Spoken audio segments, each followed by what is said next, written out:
তাড়াতাড়ি কর, তোর দাদা তো খেয়ে বেরোবে রে।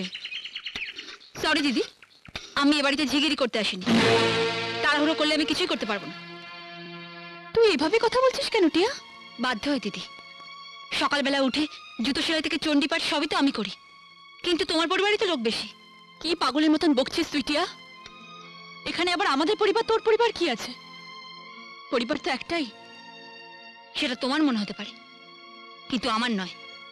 দাদা আজ কাজের লোক আনছে, মামা, তোমরা মোট 4 জন, কিন্তু আমি আর রাকেশ মোট 2 জন।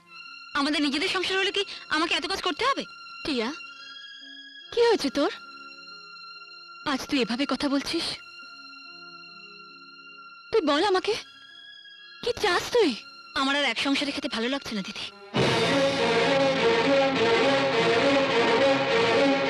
আজ আমি একা, কিন্তু ভবিষ্যতে আমার সন্তান হবে, তার জন্য সঞ্চয় চাই। রাকেশ যা রোজগার করে তার পুরোটাই দাদার হাতে তুলে দেয়। একবার ভাবো, আমাদের তো একটা ভবিষ্যৎ আছে।